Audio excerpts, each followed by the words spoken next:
ಚಪ್ಪಾಳೆ ಶಿಲೆ ಆ ಪ್ರೀತಿಯ ಗೀಡ್ ಇಟ್ಕೊಂಡು ಹೊರಟು ಬಂದವನು ನಾಟಕಗಳು ನೋಡಿದಾಗ ಅವ್ರು ಹೇಳೋದು ನೋಡ ಚೆನ್ನಾಗಿದೆ 5% ವಾಯ್ಸ್ ಚೆನ್ನಾಗಿದೆ ಟ್ರೈ ಮಾಡು ಸಿನಿಮಾನು ಸಿಗುತ್ತೆ ಎಲ್ಲಿ ಹೋಗ್ಬೇಕು ಗೊತ್ತಿಲ್ಲ ಏನ್ ಮಾಡ್ಬೇಕು ಗೊತ್ತಿಲ್ಲ. ನಮ್ಮ ಜಡೇಶ್ ಅವರ ಸಹವಾಸದಿಂದ ಪ್ರದೇಶ್ ಪಾಂಡೆ ಅವ್ರ ಪರಿಚಯ ಆಗುತ್ತೆ. ಅವರು ಅಷ್ಟೇ ಅಂದ್ರೆ ಜಡೇಶ್ ಫುಲ್ ಬಿಲ್ಡಪ್ ಕೊಟ್ಬಿಟ್ಟು ಎಲ್ಲ ಕರ್ಕೊಂಡು ಹೋಗಿರ್ತಾರೆ ಗಾಂಧಿ ಆಫೀಸ್ಗೆ.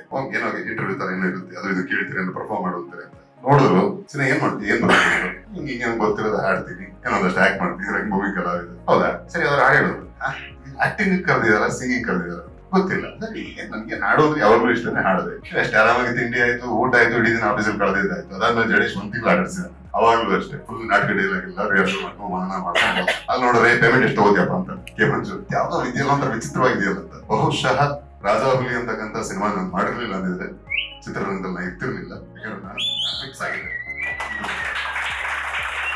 ಮುಂಚೆ 2 ಸಿನಿಮಾ ಮಾಡಿದ್ದೆ 2 ಸಣ್ಣ ಸಿನಿಮಾಗಳು ಯಾವ್ದು ಪದ್ಧತಿ ಇರಲಿಲ್ಲ ನಡೀಲಿಲ್ಲ. ನಾನು ಏನಾದ್ರು ಕಲಿಬೇಕು ಅಂತ ಅನ್ಕೊಂಡಾಗ ಹೋದಾಗ ಅಲ್ಲಿ ನಾನ್ ಕಲಿಯೋದಕ್ಕಿಂತ ಕಲಿತಿದ್ದನ್ನ ಎಕ್ಸ್ಪ್ರೆಸ್ ಮಾಡೋಕ್ಕೂ ಕಷ್ಟ ಪಡುವಂತ ಸ್ಥಿತಿ ಇತ್ತು. ಸೊ ಇದು ಬೇಡ ಅಂತ ಫಿಕ್ಸ್ ಆಗಿದೆ. ಆಗ ರಾಜಾಹುಲಿ ಆಯ್ತು. ಅಂದ್ರೆ ರಾಜಾಹುಲಿ ರಿಲೀಸ್ ಆಗಿದ್ದ ದಿವಸ ಫಿಕ್ಸ್ ಆದ ಓಕೆ ನಾನು ಇನ್ನು ಸರ್ಟಿಫಿಕೇಟ್ ಇದೆಲ್ಲ ಎಲ್ಲಿಟ್ರು ನಡೆಯುತ್ತೆ ಅದನ್ನ ನೆನ್ಪಿಟ್ಕೊಳ್ಳೋದು ಬೇಕಿಲ್ಲ ಅಂತ ಅವತ್ತೇ ಎತ್ತಿಟ್ಟಿದ್ದು ಇನ್ನೂ ಇದೆ ಗೊತ್ತಿಲ್ಲ.